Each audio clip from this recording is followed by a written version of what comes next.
Good Monday morning. Welcome to the Olson Advantage. I'm Dave Olson, the Olson Properties team.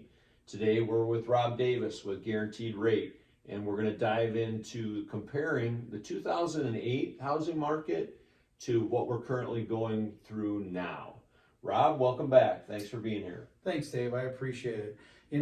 Many of our clients right now are scared to go out there and do anything because they're afraid our real estate market is going to implode. And I'm hearing this on a daily basis. And usually fear is a driving factor for most people. But one of the things we want to do is educate our clients on the difference between our '08 bubble that popped and where we're at today. And for us in the lending world, the biggest difference is in 2008, you needed a credit score and a heartbeat, and we could get you a loan. They had no income, no asset, no job verification needed for a loan. Today, fast forward, we have this thing called ATR, which is ability to repay. And when we do a loan, if someone doesn't have the ability to repay that loan, the loan is denied. And that's the reason why you're seeing the biggest difference in foreclosure rates. So we were hovering around 12 to 15% foreclosure rates in 2008. Today we're at less than 1% foreclosure rates, and the biggest driving factor is people actually had to qualify to get that loan. And if they can qualify to get that loan, no one wants to let that home go back. There's so much appreciation in there that they're actually reaching out to someone like yourself and saying, hey, could you go ahead and sell this for us? We want to get out, and maybe we want to sit on the sidelines for a little bit, or maybe we want to buy something smaller. But that's the biggest difference between '08 and today, is the ability to repay and the amazing amount of equity that these people have realized over the last 5 to 7 years. Right. Over nearly half of the people that own a home own the homes free and clear, right?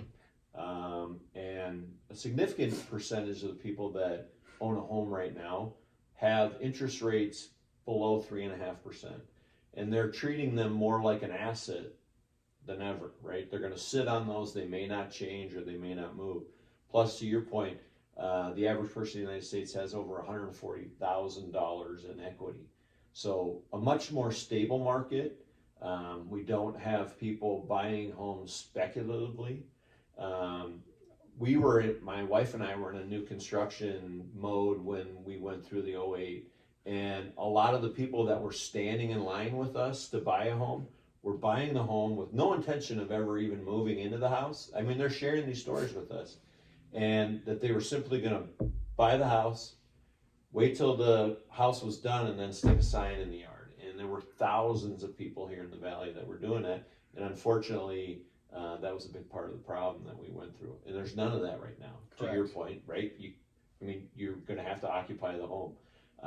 New construction, they won't even allow investors to participate in the purchase of the home. So there's documents that people have to sign saying that they're going to occupy the home, and it would be fraudulent if they went forward. So a significantly different market that we're in today, a much healthier market.